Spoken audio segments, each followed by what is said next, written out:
Hi everyone, thanks so much for tuning into our webinar this evening. Just want to give a special acknowledgement to Sundar Pichai, Google's CEO, for being with us tonight.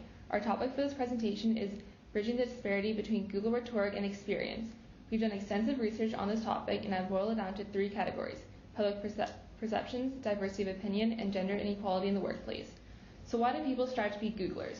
Well, in 2014, Glassdoor and Fortune's magazine both ranked Google as #1 for having one of the coolest and best working environments. This means it includes gourmet meals, bikes to get employees from one meeting to the next, nap pods, and being able to bring your pets to work. Google wants to make its employees' lives easier and is constantly searching for ways to improve the health, well-being, and morale of its Googlers. Google's leadership style is consistent with Theory Y managers who believe that the average person seeks responsibility as an outlet for imagination and creativity. Google aims to integrate individual needs and organizational goals by implementing a 70-20-10 system, which suggests that employees should spend 70% of their time on their job, 20% as a part of another team, and 10% on any new idea that they would like to pursue. While this principle is great in theory, Executive Chairman Eric Schmidt has said that this practice is often overruled when an employee has a critical job or an important deadline. Theory Y managers also assume that working is as natural as play or rest. While Google boasts many perks, their employees also have less of a reason to leave their workplace. The solution of freedom leads to a lack of work-life balance. Managers don't say that employees must work evenings or weekends, but they set in a culture by doing so themselves, which trickles down, an example of group norms. This unwritten behavior provides contrast to the perception that Google is one of the best places to work and relates to the differentiation of Google's ideals versus reality. Now we'll get into the issues of diversity of opinion at Google. We've been told that the firm is built around benefiting as many people as possible.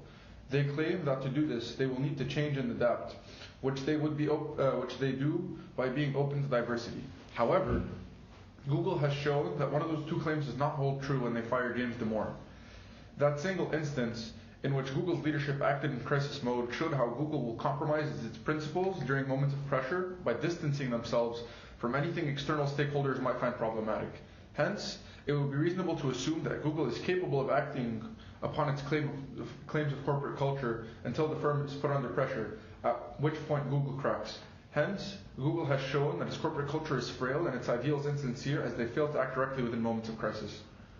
Right, so now we'll get into talking about gender inequality at Google. So we know that Google prides itself on diversity and inclusion. In fact, not long ago, they announced that they closed the wage gap and celebrated Equal Pay Day. But at the same time, a class action lawsuit was underway with at least 3 women claiming unequal opportunity and pay at the company. These women's claim was based not on the fact that there was equal pay for equal work, but oftentimes women who were equally or more qualified than men were passed up for promotions. Or when they joined the company, they were placed in lower ranking positions, and that had a carryover effect over time. These claims were backed by the US Labor Department, which in an ongoing investigation found evidence of systemic compensation disparities against women pretty much across the entire workforce. So clearly there's a gap between the ideal and the reality of working at Google.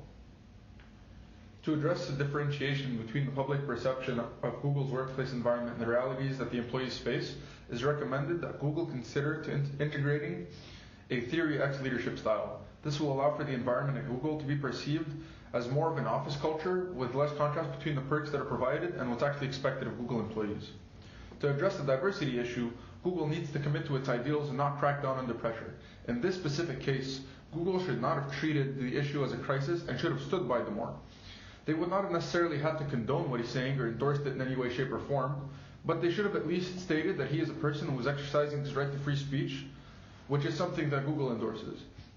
Not only does that indicate a committal to the ideals of the firm, but it also provides employees with a firm sense of unison in values, which would in turn strengthen the corporate culture.